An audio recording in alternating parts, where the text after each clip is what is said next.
नमस्कार दोस्तों, स्वागत है आपका इस वीडियो में। आज के इस वीडियो में हम लोग हिंदी का जो 3 टॉपिक हमारा बच रहे हैं उसको कवर करेंगे और आपका सारा टॉपिक लगभग हो चुका।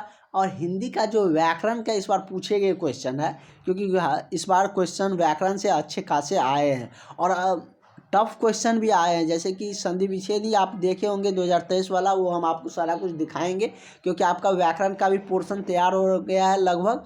और आप इसके बाद हिंदी समाप्त होने के बाद आपका संस्कृत व्याकरण चलेंगे, साथ ही हिंदी व्याकरण भी उसमें शामिल रहेगा, जिसमें कि दोनों समझने में आपको आसानी होंगे संस्कृत व्याकरण। क्योंकि हिंदी व्याकरण में भी इस बार हिंदी में व्याकरण से आधे नंबर व्याकरण से ही पूछा गया था, तो वो हम आपको बताएंगे। नोट्स भी आपको मिल जाएंगे और सारा क्वेश्चन आपको हम प्रीवियस ईयर पिछले साल का भी करवाएंगे। तो जैसे कि हम लोगों ने ये वाला चैप्टर देख चुके हैं और ये नोट्स भी आप सबको जो भी अभ्यर्थी क्लास लिए हैं सारे को मिल चुका है।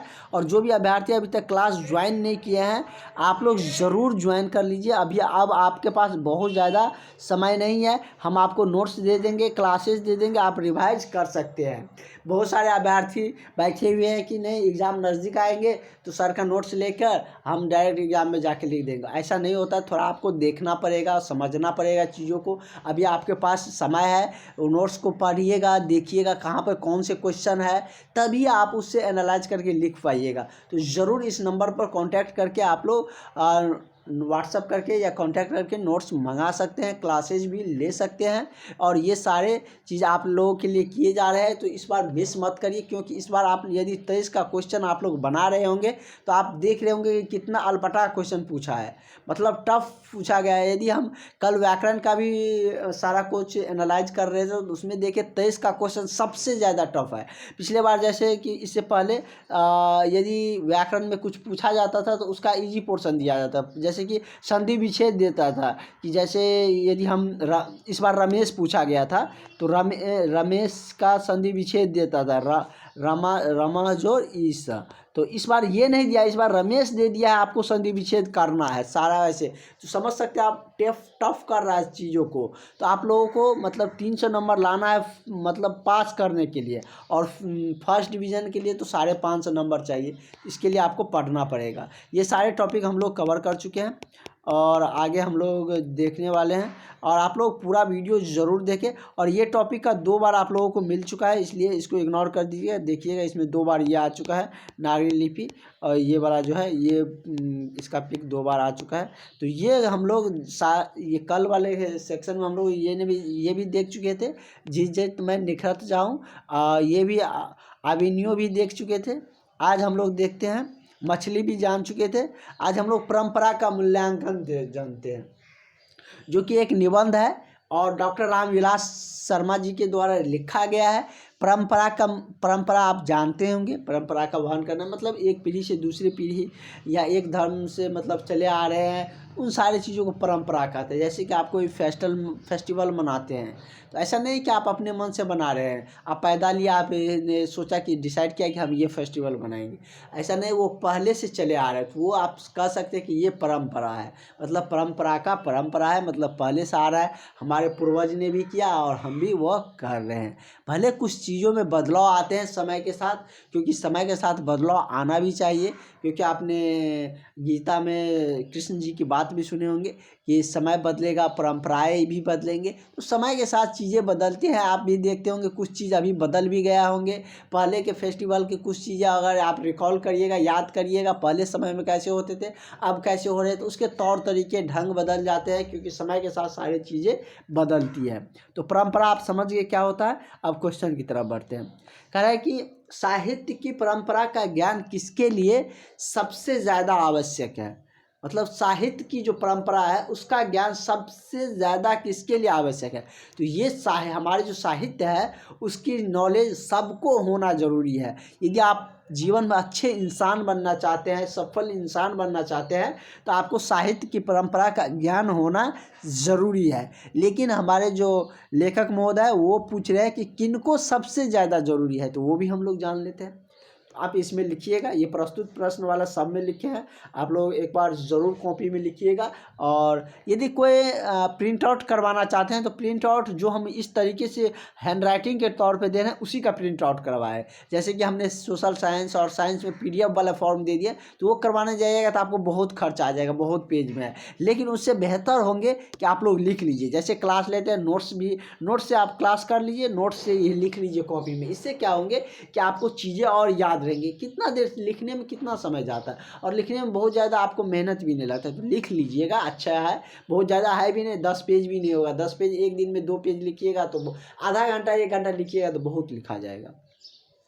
तो इस क्या है कि हम लोग क्वेश्चन किसको देखते हैं कि किसके लिए सबसे ज़्यादा परंपरा का आवश्यक है। प्रस्तुत प्रश्न परंपरा का मूल्यांकन निबंध से संकलित है।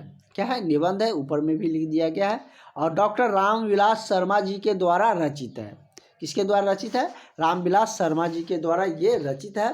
तो इसके आगे अब हम लोग क्वेश्चन का आंसर दे रहे हैं। ये तो हम लोग की तरफ से थोड़ा सा होता है ना कि अपना कुछ दीजिए, तो वो हम लोग इसमें दिए हैं ताकि जो कॉपी चेक करने वाले होंगे वो हमसे इम्प्रेस होकर हमारा नंबर एक भी कट नहीं करेंगे, और ज़्यादा लाइन भी बढ़ेंगे तो आपको जितना नंबर का क्वेश्चन पूछा जाएगा उतना नंबर आपको मिलेंगे। तो चलिए अब हम लोग क्वेश्चन का आंसर देते हैं। जो लोग रूढ़ियों को तोड़कर क्रांतिकारी साहित्य की रचना करना चाहते हैं तथा साहित्य के युग में परिवर्तन की आकांक्षा रखते हैं, उनके लिए साहित्य की परंपरा का ज्ञान आवश्यक है। मतलब कुछ ऐसे, मतलब समाज में 2-3 तरीके से लोग होते हैं। एक तो रूढ़िवादी होते हैं, एक होते हैं कि बहुत ही कह सकते हैं कि रूढ़िवादी, और एक होता है कि कोई भी बात मान जाते हैं, और उसको क्या कहते हैं, उसका साइंटिफिक टर्म हम थोड़ा सा भूल रहे हैं। तो वैसे समाज में 3 तरीके से लोगों को मतलब रखा गया है। वैसे समाजवाद आप चैप्टर में भी पढ़े होंगे, रूढ़िवादी, उग्रवादी और उदारवादी। लिबरल वाले जो उदारवादी होते हैं वो सभी धर्मों को मान्य करते हैं, सभी चीज़ों को मानते हैं। वही उग्रवादी मतलब आप समझते हैं, बहुत सारे लोग सरकार निजी संपत्ति का कोई विरोध नहीं करते हैं, मतलब वो इस तरीके से होते हैं। रूढ़िवादी आपको हम समझा देते हैं क्या होते हैं। रूढ़िवादी जो बदलाव की प्रक्रिया चाहते हैं लेकिन धीमी चाहते हैं, मतलब धीमे धीमे हो, बदलाव की प्रक्रिया हो लेकिन धीमे धीमे हो, और बदलाव आवश्यक भी है, उन्हें रूढ़िवादी लोग कहते हैं। किसको कहते हैं रूढ़िवादी, तो जो बदलाव की प्रक्रिया धीरे धीरे चाहता हो। तो वे आप यहाँ पर ये भी लिख सकते हैं, वे लोग जो बदलाव की प्रक्रिया धीरे धीरे चाहता हो और उसको मतलब धीरे धीरे तोड़कर क्रांतिकारी साहित्य की रचना करना चाहते हो तथा साहित्य के युगों में परिवर्तन की आकांक्षा रखते हैं। साहित्य के युग में जो परिवर्तन है उनकी आकांक्षा रखते हैं। तो साहित्य की परंपरा का ज्ञान उसके लिए सबसे ज़्यादा आवश्यक है। मतलब आप यदि कोई बदलाव चाहते हैं, चीज़ों को चाहते हैं कि नहीं ये हमारे लिए सही नहीं, इसको बदल के नए तरीके से लाया जाए, तो वो चीज़ों का आप पहले पूरा समझिए कि क्या यह सच में गलत है या इन्हें हमको थोड़ा सा मॉडिफाई करने हैं। तो मतलब कि जो हमारे लेखक जी हैं उनका कहना है कि जो रूढ़िवादी लोग हैं उनके लिए परंपरा का ज्ञान होना आवश्यक है। या वैसे तो परंपराओं का ज्ञान, साहित्य की परंपराओं का ज्ञान सबको होना चाहिए, लेकिन रूढ़िवादी लोगों को ज़्यादा ज़रूरत है। उसके बाद है कि आलोचना के लिए क्या महत्वपूर्ण होता है। तो आलोचना करने के लिए बहुत सारा मतलब कि चीज़ें होती है, वो आपको मतलब क्या होना चाहिए। तो कोई भी आलोचना करने के लिए आपके लिए साहित्य की परंपरा का ज्ञान महत्वपूर्ण होता है। किसी भी चीज़ को आप आलोचना कर रहे हैं तो उसके रिगार्डिंग आपको सारी चीज़ों को पता होनी चाहिए। साहित्य का ज्ञान आपके लिए महत्वपूर्ण मायने रखते हैं, तो वो आपको होना चाहिए, नहीं तो वो आलोचना आप ही को उल्टा पड़ जाएगा। कभी कभी देखते होंगे कि कोई चीज़ का कोई पर्सन आलोचना करते हैं और उसी पर वो प्रभावित हो जाते हैं। अगला है कि साहित्य की धारा को मोड़ने के लिए क्या आवश्यक है। मतलब साहित्य की धारा को मोड़ने के लिए आप क्या कर सकते हैं। तो साहित्य की धारा को मोड़ने के लिए प्रगतिशील आलोचनाओं का ज्ञान आवश्यक है। किसकी आलोचना, तो प्रगतिशील आलोचना का ज्ञान होना आवश्यक है। उसके बाद है कि परंपरा का ज्ञान किसके लिए सबसे ज़्यादा आवश्यक और क्यों है। ये बात फिर आ गया। इस साहित्य की परंपरा का मूल्यांकन करते हुए सबसे पहले हम उस साहित्य का मूल्य निर्धारण करते हैं। उसमें शोषक वर्ग के विरुद्ध श्रमिक जनता के हितों में चरित्रण करते हैं। कोई भी साहित्य का हम यदि उसका मूल्यांकन करते हैं तो उसे सबसे पहले उसका मूल्य का निर्धारण करते हैं। उसमें शोषक वर्ग या जिस पर हम उस पर चरित्रण कर रहे हैं उसका शोषक वर्ग के मतलब श्रमिकता जनता के हित में चरित्रण करते हैं। ये सारी चीज़ें साहित्य के लिए जरूरी होती, साहित्य के ज्ञान के लिए। उसके बाद है कि परंपरा का मूल्यांकन शीर्षक निबंध का भावार्थ लिखिए। ये क्वेश्चन सब ज़्यादा आते हैं, ये सब 5 नंबर में आएंगे। इसमें आप ये वाला लाइन नहीं छोड़ सकते, इसको लिखना ही पड़ेगा क्योंकि ज़्यादा नंबर का रहेगा तो उसमें आपको ज़्यादा पेजेज लिखिएगा तभी आपको पूरा नंबर मिलेगा। कह रहा है कि परंपरा का मूल्यांकन का शीर्षक निबंध का भावार्थ लिखिए। तो क्या होंगे, पहले तो ये लिखेंगे प्रस्तुत प्रश्न परंपरा का मूल्यांकन शीर्षक निबंध से संकलित है, डॉक्टर रामविलास शर्मा जी के द्वारा ये रचित है। आगे लिखेंगे साहित्य का संबंध मनुष्य के संपूर्ण जीवन से है। कि साहित्य का संबंध किनसे है, मनुष्य के संपूर्ण जीवन से है। इसमें चरित्र आदिम भावनाएं प्राणी मात्र से जुड़ी होती है। मतलब इसमें क्या होता है कि चित्रित आदिम भावनाएं क्या होता है, प्राणी मात्र से जुड़े होते हैं। साहित्य मात्र विचारधारा नहीं है। ऐसा नहीं कि आप कोई साहित्य पढ़ रहे हैं तो वो उसकी विचारधारा है। जैसे कि कोई साहित्य महात्मा गांधी जी के द्वारा लिखा गया है, आगे आपको महात्मा गांधी जी का तो आगे आपको जैसे कि बात करें तो उसको महात्मा गांधी जी का साहित्य देखने को मिलेंगे, उसका जो है वो मतलब देखने को मिलेंगे। तो ऐसा नहीं कि वो महात्मा गांधी जी का विचारधारा है, वो मतलब कि उससे जोड़ के कोई चीज़ साहित्य को मत देखिए। मतलब ये देखिए कि उसमें क्या कुछ अच्छाई है। इसमें मतलब मानवीय इंद्रियां बोध साथ ही उसकी भावनाएं की अभिव्यक्ति होती है। क्या है कि कोई भी साहित्य प्रकाशित किए जाते हैं उसको बोर्ड से वेरीफाई करवाना पड़ता है, बहुत सारे प्रोसीजर होते हैं। तो वो उसमें मतलब ऐसा नहीं है कि वो उनकी विचारधारा में ये है या हमारी विचारधारा में अलग है। मतलब उसको समझने का प्रयास करिए। साहित्य वाला आप देख चुके, बहादुर हम लोग देख चुके थे और बहादुर से इस बार क्वेश्चन भी पूछा गया था। एक क्वेश्चन आया था बहादुर से, मतलब उसकी कहानी का मतलब क्या कुछ है वो, और बहादुर के रिगार्डिंग हमने आपको बता रखे। 5 नंबर का क्वेश्चन आए थे और 23 में आए थे। तो आप लोग इसको तो हमने बता रखे थे, बहादुर में क्या क्या हुआ था, बहादुर का नाम क्या था पहले, कैसे क्या थी, नौकर थे या कौन थे, ये सारा कुछ हमने बता रखे हैं और ये आप लोग पढ़ लीजिएगा एक बार। इस बार पूछे गए थे। ये टॉपिक है नौबत खान में इबादत। उसके बाद हमारा एक और टॉपिक है जो कि गांधी जी के द्वारा रचित है। नौबत खान में इबादत यतीन्द्र मिश्र के द्वारा लिखा गया है। इसमें शहनाई को लेकर सारा कुछ बताया गया है। तो क्या कुछ है वो जानते हैं। और बिस्मिल्लाह खान जी के द्वारा बिस्मिल्लाह खान के बारे में कुछ देखने को मिलेंगे जो कि अच्छे शहनाई वादक थे। इससे पहले हम लोग बिरजू महाराज के बारे में भी देख चुके थे, जीत जीत मैं निखरत जाऊँ। तो उस टॉपिक को भी आप लोग रिवाइज कर लीजिएगा, कल के वीडियो में हमने उसको कवर किए थे। क्वेश्चन है और कल से होगा तो हम लोग का व्याकरण शुरू हो जाएगा, ठीक है। और आपका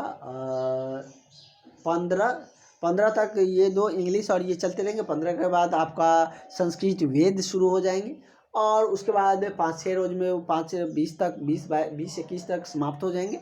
उसके बाद 21-22 के बाद हम आपको 5-6 दिन में 7 दिन 5-6 दिन रखेंगे और 4-5 दिन में भी हो जाएगा। सारे सब्जेक्ट का हम लोग रिवाइज कर लेंगे। 1-1 घंटा का 2 वीडियो रहेगा, दोनों टाइप का आपका रिवाइज भी हो जाएगा। हम आपको बता भी देंगे, ये सब क्वेश्चन को आपको अच्छे से कर आना चाहिए। कह रहा है कि शहनाई को सहने क्यों कहे जाते हैं, मतलब शहनाई को सहने भी कहा जाता है, ये क्यों कहा जाता है, ये आपसे पूछे जा रहे हैं। इसमें भी लिखेंगे प्रस्तुत प्रश्न नौबत खां में इबादत शीर्षक व्यक्ति चरित्र से संकलित है, क्योंकि यह किसी व्यक्ति का चरित्रण का विशेषता कर रहा है तो व्यक्ति चरित्र से संकलित है। यतीन्द्र मिश्र द्वारा यह रचित किया गया है। और इसमें क्या कुछ है ये हम आपको दिखाते हैं। पटना में अब क्या कहे, सब्जी वाला भी इतना चिल्लाता है कि अरब देश के एक वाद्य को जिसे फूंक कर बजाया जाता, मतलब अरब देश में शहनाई मतलब बजाई जाती थी। वहाँ का यह इंस्ट्रूमेंट मतलब कि कह सकते हैं संगीत की जो इंस्ट्रूमेंट है वो थे, मतलब लेकिन वाद्य यंत्र थे। लेकिन अब सभी जगह चलते हैं, लेकिन पहले के समय में अरब में थे। तो क्या कुछ है देख सकते हैं। अरब देश में एक वाद्य जिसको फूंक कर बजाया जाता है। आप शादी के, अभी तो शादी का सीज़न चल रहे हैं, आपने कई शादियां अटेंड भी किए होंगे, इससे पहले भी किए होंगे, तो फूंकने वाला आपने देखे होंगे जिससे कि आवाज़ निकलता है और थोड़ा सा लंबा होता है, उसको शहनाई बोले जाते हैं, वो आप लोग देखे होंगे। तो फूंक कर बजाया जाता है। संगीत शास्त्र के अनुसार शहनाई को सुशील वादों में परिगणित किया जाता है। किसमें? तो सुशील वादों में परिगणित किया जाता है, जिसमें नारी रीढ़ होती है, ने नाम से और इसे ने नाम से भी जाना जाता है। किस नाम से? ने नाम से भी इसे जाना जाता है। ठीक है, तो क्यों इसका नाम शहनाई को शहनाई कहा गया? क्योंकि नारी को जो नाम है उसको मतलब नई नाम से भी जाना जाता है, इसलिए नई को नाई के मतलब टर्म में लिख दिया गया। और इसे ये मतलब ये इससे दो ही क्वेश्चन अगर आने की चांसेस है, तो या तो शहनाई के बारे में पूछेगा या बिस्मिल्लाह खां के बारे में पूछेंगे। तो बिस्मिल्लाह खां के बारे में भी हमने आपको बता रखे हैं, इसलिए हमने आपको बहुत ही शॉर्टली सारे चीज़ बता रहे हैं, ऐसा नहीं है। और जो क्वेश्चन आने वाले हैं वही सारे क्वेश्चन बता रहे हैं। तो जो भी अभ्यर्थी अभी तक क्लास ज्वाइन नहीं किए हैं, आप लोग अगर चाहते हैं इस बार पास होना तो क्लास ज्वाइन कर लीजिएगा। यदि आपको लगता है कि हम पास हो जाएंगे तो 2023 का क्वेश्चन आप बना के देखिएगा। बहुत सारे अभ्यर्थी के पास गाइड होंगे ना, तो आप खुद से बना के देखिएगा आपको कैसा बन रहा है, तब आपको पता चलेगा कि इस बार हम पास होंगे कि नहीं, क्योंकि क्वेश्चन का सारा पैटर्न, सारा कुछ बदलाव किया गया है। और हम आपको लास्ट में सारा कुछ दे देंगे, वो ऐसा कुछ जो कि आपके लिए एग्ज़ाम के लिए बहुत ही बेनिफिशियल होंगे। कह रहा है कि शहनाई का उल्लेख बार बार कहाँ मिलता है, मतलब शहनाई का उल्लेख कहाँ देखने को मिलता है? अवध देश में शहनाई का प्रयोग किन शहरों में किया जाता है? तो अवध प्रदेश, मतलब अवध किसको बोलते थे? जैसे बिहार को पहले मगध बोला जाता था, अवध मथुरा को, मतलब मथुरा या यूपी कह सकते हैं, यूपी को अवध बोला जाता था। कह रहा है कि अवध प्रदेश में शहनाई का प्रयोग किन किन अवसरों पर किया जाता था? तो जैसे कि अवध भाषा के पारंपरिक लोकगीत जैसे चैती आदि में शहनाई का उल्लेख बार बार मिलते हैं। किस में मिलते हैं? तो कह रहा है कि कहाँ पर उल्लेख मिलते हैं इनके? तो चैती आदि में इन शहनाई का उल्लेख बार बार देखने को मिलते हैं। अवध प्रदेश में शहनाई का प्रयोग मांगलिक अवसरों पर किया जाता था। कोई मांगलिक अवसर है, शादी ब्याह क्या है, मांगलिक अवसर है, उसमें आप कार्ड पे देखते हैं ऊपर में लिखा रहता है मांगलिक कार्यक्रम, या बहुत सारा कुछ लिखे रहते हैं मांगलिक टर्म, तो वहाँ पर आपको देखने को मिल जाएंगे। चाहे वो आपका किसी का नामकरण होता है किसी बच्चे का, वो भी मांगलिक कार्यक्रम होते हैं, मुंडन कार्यक्रम है, बहुत सारे चीज़ मांगलिक कार्यक्रम है। तो एक टर्म हम मतलब स्पेसिफाई करके ही यहाँ पर लिख दिए गए हैं। आप बहुत सारा कुछ लिख सकते हैं, शादी अवसर में, मुंडन कार्यक्रम में, जन्म उत्सव में, और इन सारे चीज़ों में मनाए मतलब शहनाई बजाए जाते थे, ऐसे भी लिख सकते हैं। चीज़ों को सिर्फ समझना है, समझ गए आपको। ये आपको नहीं लिख सकते हैं कि शहनाई कहाँ बजाए जाते थे, किस अवसर में बजाए जाते थे, सिर्फ ये आपको मतलब याद रखना है कि चैत आदि में इसका वर्णन मिलता है, और शहनाई कैसे कब बजाया जाता है ये तो आपको पता है। इसके बारे में और ज़्यादा क्या बताएं हम।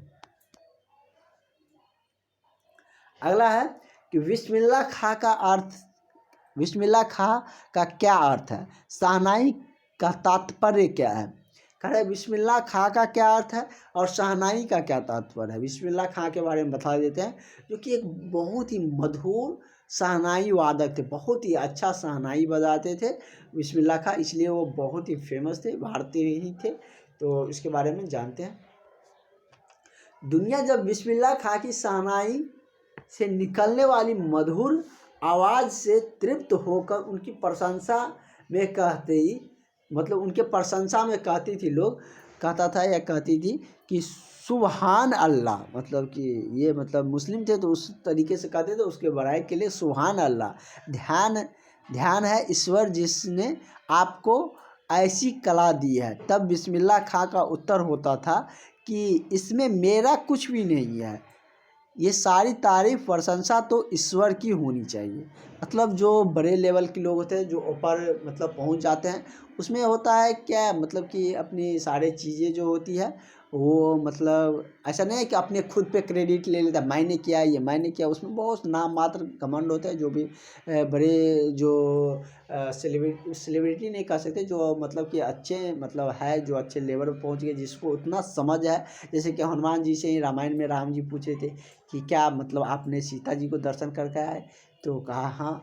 और बहुत सारा कुछ उनसे पूछ रहे थे, क्या आपने ही ऐसा किया? तो वो हनुमान जी याद दिलवाना चाहते थे, मैंने तो गए थे लेकिन किए हैं सारा कुछ आपने। मतलब कि इसी तरीके से ये भी कर रहा है कि मैं कर रहा हूँ, लेकिन ये ईश्वर का ही मतलब प्रशंसा होनी चाहिए कि वो हमें ये मतलब खूबियाँ दिए हैं। ये मतलब बिस्मिल्लाह खां जी अपना जो होता है वो दिखा रहे थे अपनी, जो ऐसा नहीं कि उसमें कि घमंड था। और बिहार में बहुत ज़्यादा लोगों में ऐंठन होती है। किसी का यदि पापा या कोई अधिकारी या कोई है तो अरे मेरे पापा ये है, एमएलए है, ये है, ऐसे है, वो मतलब बहुत ज़्यादा ऐंठन होती है। लेकिन ये सब मतलब जो होते हैं अपर लेवल का आदमी, वो सब में ये सब नहीं देखने के मिलते हैं, बहुत ही विनम्र किस्म के होते हैं। ये आपका लास्ट टॉपिक है, शिक्षा और संस्कृति। क्या है? आज थोड़ा लंबा चलेगा। कभी कभी आप अच्छा खाना बनते हैं तो ज़्यादा खा लेते हैं, तो कभी कभी पढ़ भी लीजिए ज़्यादा। शिक्षा और संस्कृति। शिक्षा शास्त्र महात्मा गांधी जी के द्वारा रचित है। इसमें कि गांधी जी के क्वेश्चन कर रहा है कि गांधी जी के अनुसार, इसमें ज़्यादा क्वेश्चन हम लोग नहीं जानेंगे, नहीं पढ़ेंगे, क्योंकि गांधी जी के बारे में बहुत कुछ आप लोग जानते भी होंगे, सामाजिक विज्ञान में भी हमने पढ़ा रखे हैं। गांधी जी के अनुसार शिक्षा का जरूरी अंग क्या होना चाहिए? प्रस्तुत प्रश्न शिक्षा एवं संस्कृति शिक्षा शास्त्र शीर्षक से संकलित है कि, और ये महात्मा गांधी जी के द्वारा रचित है। ये तो आपको लिखना है। उसके बाद कह रहा है कि गांधी जी शिक्षा को जरूरी अंग क्यों होना चाहिए, मतलब क्यों मानते थे कि शिक्षा, गांधी जी के अनुसार शिक्षा जरूरी अंग है। तो शिक्षा किसी भी चीज़ को समझने के लिए, अपने आप में विनम्रता लाने के लिए, या किसी भी चीज़ को प्राप्त करने के लिए आप में शिक्षा होनी चाहिए, आपके पास ज्ञान होना चाहिए, तभी आप कर पाइएगा। तो ये मतलब सबके लिए ज़रूरी है। ये मतलब शिक्षा सबके लिए ज़रूरी है। इसके लिए अवेयरनेस भी चलाए जा रहे हैं और सारे लोग अब शिक्षित होना भी चाह रहे हैं। आप लोग भी चाह रहे हैं कि हमारे पास 10th का डिग्री रहे, हम भी क्वालिफाई रहे, कि हम भी मतलब 10th किए हुए हैं, क्योंकि अब बहुत सारा सर्वे किए जाते हैं, उसमें आपका क्वालिफिकेशन पूछे जाते हैं। यदि आप 10th भी नहीं किए हैं तो आपको मतलब कि साक्षरता के बहुत ही नीचे रखा जाता है। आप लोग ज़रूर इस बार पास करिएगा और निश्चित ही पास करिएगा। और हम आपके लिए मेहनत कर रहे हैं, आप लोग ज़रूर क्लास ज्वाइन कर लीजिए। निश्चित रूप से आप लोग फर्स्ट डिवीज़न में अच्छे नंबर से इस बार पास करिएगा। गांधी जी के अनुसार शिक्षा जरूरी अंग है कि बालक में प्रेम से घृणा को तथा, मतलब जरूरी अंग है, किस तरीके से एक्सप्लेन कर रहे हैं वो समझिए आप। बालक प्रेम से घृणा को तथा सत्य से असत्य को पराजित करने की कला सीखने तथा आत्मबल से अहिंसा पर विजय पाने की मतलब कि कला सीख सकते हैं। शिक्षा से ही सारी कला, जितने भी जादू आते हैं, जितने भी कलाकारियाँ आता है, वो सारे कुछ आप शिक्षा से सीख सकते हैं। और जो बालक है उसमें यदि ज़्यादा घृणा है तो वो घृणा से प्रेम की ओर शिक्षा से बढ़ सकता है। असत्य से सत्य पर विजय पा सकते हैं। और कला मतलब कि ये सारी कलाएँ सीख सकते हैं शिक्षा से ही। और अहिंसा पर आत्मबल से विजय पा सकते हैं। ये गांधी जी का कथन थे और वो अहिंसा के पुजारी भी थे, इसलिए अहिंसा के लेकर भी एक क्वेश्चन हमने इसमें रखे हैं। जहाँ से भी क्वेश्चन पूछेगा वो हम आपके लिए रखे, इस जो नोट्स आपको मिल रहा है उसमें इंक्लूड किया गया। बहुत ज़्यादा आपके आलतू फालतू पढ़ाया भी नहीं जा रहा है, क्योंकि आपके पास सीमित समय है और अच्छे नंबर लाना है, इसलिए सटीक क्वेश्चन लाए हैं। और क्योंकि गाइड में बहुत सारा, जिससे आप लोग कहीं पढ़ रहे होंगे, उसमें बहुत सारे कुछ रहते हैं, उसमें आपको उतना कवर करना आपके लिए थोड़ा सा मुश्किल रहते हैं, इसलिए हमने आपके लिए अच्छे क्वेश्चन का कलेक्शन करके लाए हैं, वीवीआई क्वेश्चन आपके लिए लाए हैं। करें अहिंसक प्रतिरोध की शिक्षा बच्चों को कब मिलनी चाहिए? अहिंसा प्रतिरोध की शिक्षा बच्चों को कब मिलनी चाहिए?